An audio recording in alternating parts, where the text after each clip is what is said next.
Good day, this is Professor Will, CBMD PhD. Today is Sunday, March 7, 2021.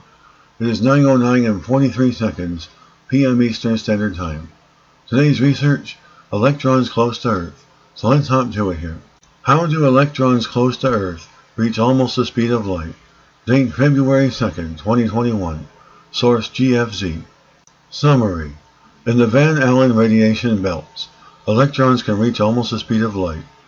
Researchers have revealed conditions for such strong accelerations. Researchers had demonstrated in 2020 during solar storm plasma waves play a crucial role. However, it remained unclear why ultra-relativistic electron energies are not achieved in all solar storms. Researchers now show extreme depletions of the background plasma density are crucial. New study found that electrons can reach ultra-relativistic energies for very special conditions in the magnetosphere when space is devoid of plasma. Recent measurements from NASA Van Allen probe spacecraft showed that electrons can reach ultra-relativistic energies flying at almost the speed of light. Researchers have revealed under which conditions such strong accelerations occur. Researchers had already demonstrated in 2020 that during solar storm plasma waves play a crucial role for them. However, it was previously unclear why such high electron energies are not achieved in all solar storms. Researchers now show that extreme depletions of the background plasma density are crucial.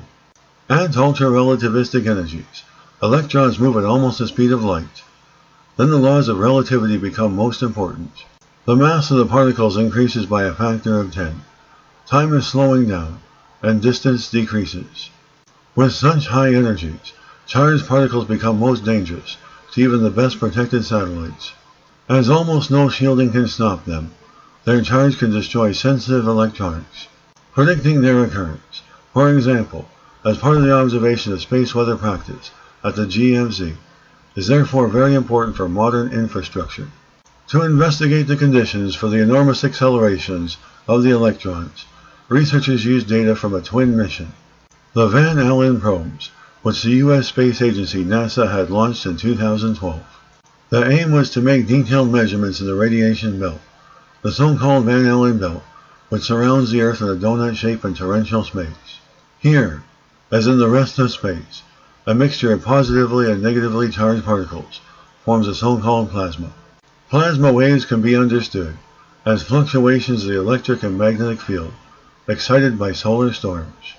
They are an important driving force for the acceleration of electrons. During the mission, both solar storms that produce ultra-relativistic electrons and storms without this effect were observed. The density of the background plasma turned out to be a decisive factor for the strong acceleration. Electrons with ultra-relativistic energies were only observed to increase when the plasma density dropped to very low values of only about 10 particles per cubic centimeter, while normally such density is 5 to 10 times higher. Using a numerical model that incorporated such extreme plasma depletion, the author showed that periods of low density create preferential conditions for the acceleration of electrons, from an initial few hundred thousand to more than 7 million electron volts. To analyze the data from Van Allen probes, the researchers used machine learning methods, the development of which was funded by the GeoX network. They enabled the authors to infer the total plasma density from the measured fluctuations of electric and magnetic field. This study shows that electrons in the Earth's radiation belt can be promptly accelerated locally to ultra-relativistic energies. If the conditions of the plasma environment, plasma waves and temporarily low plasma density are right, the particles can be regarded as surfing on plasma waves. In regions of extremely low plasma density, they can just take a lot of energy from plasma waves.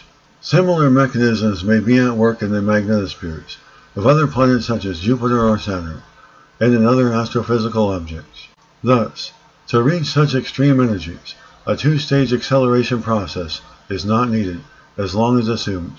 First, from the outer region of the magnetosphere into the belt and then inside. Good day, this is Professor Will, CBMD PhD, on galactic space, computer science, and astrophysics. Well, hope you enjoyed listening. Until next time, have a great day.